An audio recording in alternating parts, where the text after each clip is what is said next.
پەتای کۆڕۆنا کۆڤید-19 گەیەنراوەتە بەڕێوەبەرایەتیمان و ئیمڕۆ بە ئامادەبوونی ئەم بەڕێزانە دابەشیەکەین بەسەر دەواازە سنووریەکان نێودەوڵەتیەکانی هەرێمی کوردستان و پێشتریش بڕی هاوشێوە لەم کەرەستە و پێداویستیانە گەیەنراونەتە هەردوو فڕۆکەخانەی نێودەوڵەتی هەولێر و سلێمانی. دەستەبەرکردن و گەیاندنی ئەم پێداویستی و کۆمەک و هاوکاریانە لەم بارودۆخەی ئێستادا کە پەتای کۆڕۆنا بەردەوام و هەڕەشەیەکی مەترسیە بەڕاستی جێی بایەخە و بەرزی ئەنرخێنین.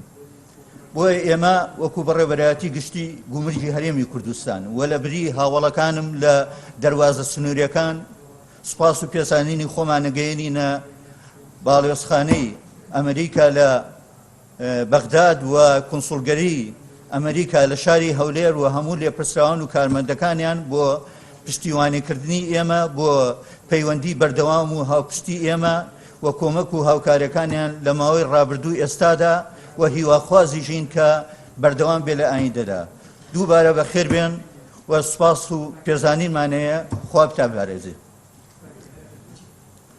And please, Mr. Matthew, I ask you to come here to present your speech.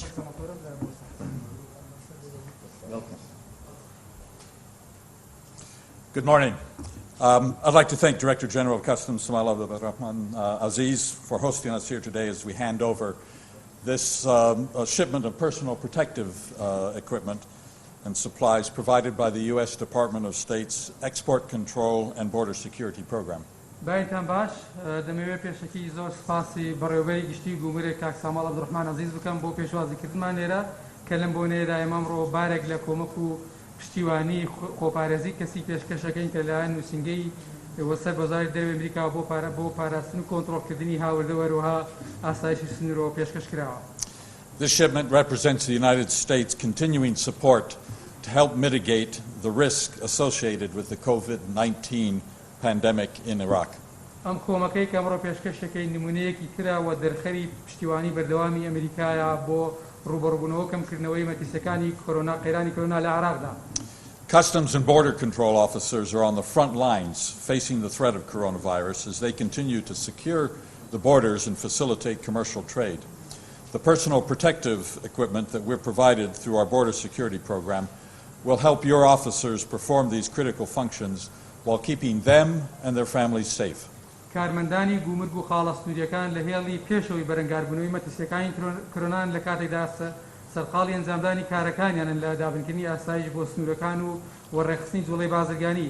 ئەم کۆمەک و شتانەی کە ئێمە ئەمڕۆ پێشکەشیانەکەین دەبێتە هۆی ئەوەی کە ئەو کارمەندانە ئێوە بتوانن کارەکانیان بە شێوەیەکی باشتر ئەنجام بدەن و هەروەها خۆشیان و خانەوادەکانیشان پارێزرابوون لە نەخۆشی. The United States has provided more than $60 million in support to help Iraq combat the COVID-19 crisis.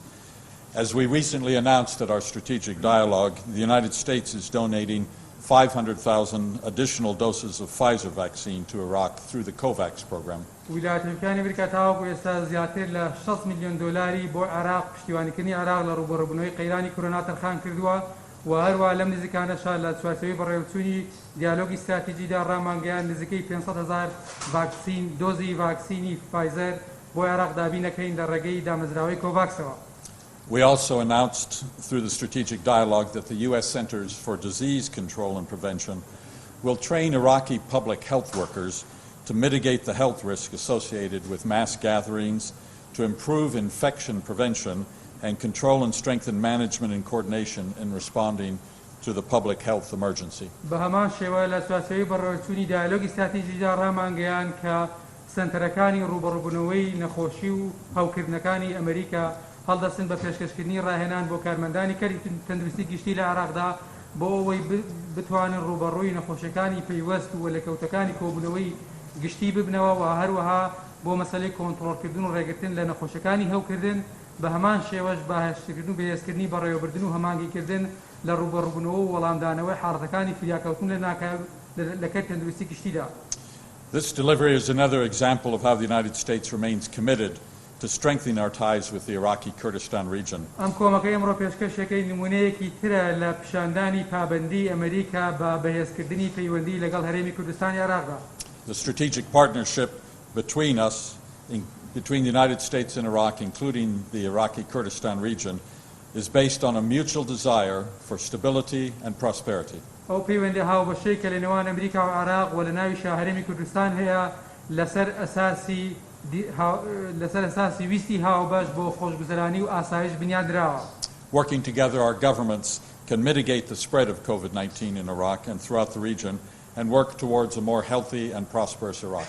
لە ڕێگەی کارکردنی بەوەکەیەوە حکوومەتەکانمان ئەتوانن مەترسیەکانی قەیرانی کۆرۆنا کەم بکەنەوە و هەروە هەنگاو بەرەو داهاتوێکی تەندروستتر و خۆشگوزەرانتر بنین. Dorspas.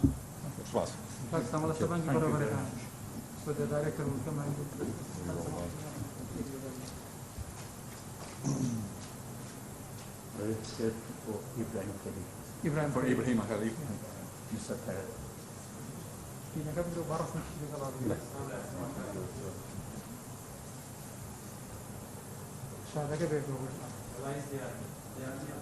دیار نییە؟